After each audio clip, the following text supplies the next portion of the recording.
Hey, my name is Josh Branshaw, and in this video, I'm going to demonstrate how I use git-show in order to review changes and to get a sense of where I left off, say like the previous day when I was working on a particular repository.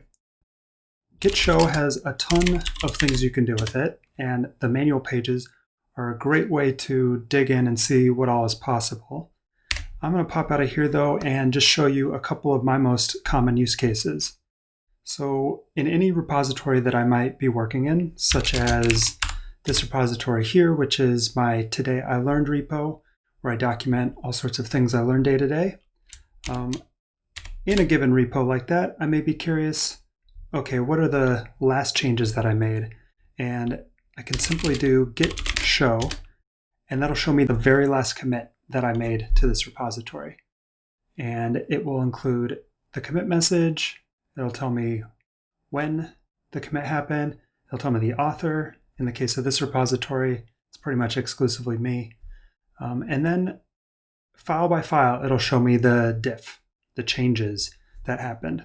So I can see there's some changes to the README, and if I scroll down, I can see there was the addition of this file here. So that's kind of how I get a quick summary. Git show, just like that. This is equivalent to doing git show head. It's showing you the current branch. The head of that branch is where you're at right now, and it will show you what's on that commit. Now, if I want to view not the current commit, but the previous commit, I could say git show head and then do the tilde there to say a commit back from head, and it would show me that one. Now, sometimes I don't want to see the entire diff. I just want to get a sense of what files were changed. In order to do that, I'll get git show name only, and it'll just show me some of this base information here, and then it'll show me each of the files that were changed. Now, in the case of this repository, there's not too much going on, so I don't necessarily need to do this trimmed down version of git show, but for a work repository that I might be involved in, there can sometimes be a lot of changes that were involved in a commit. Being able to see a high-level overview of what files were changed without all the noise of the individual line-by-line diffs is a really nice way to say, like, okay, what files were involved? What files should I be checking out as I sort of get myself back up to speed with where I left off the day before? The last thing that I find myself doing quite a bit is saying git show and then specifying a file. Perhaps now that I've seen which files are involved, I just want to look at changes for, say, the README, in which case I can tab complete an option after this dash dash, and it'll just show me the changes to that one.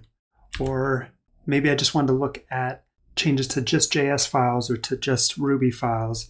In that case, I can do a star and then follow that by the extension for that file. I don't have any Ruby files here, but you could imagine for Markdown files, that'll work.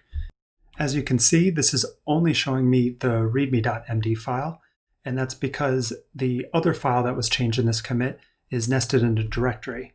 So if I wanted to allow this to work for any sort of arbitrary nesting, I could add a ** /, and then that would show me both files. So these are just a few ways that I use git show to build up some context, get a sense of what changes happen, and oftentimes what I use at the beginning of the day to kind of bring myself back up to speed. I hope you found that useful, and as a reminder, if you're curious what else you can do with git show, definitely check out the man pages for it. That is it for this video. Thanks for watching.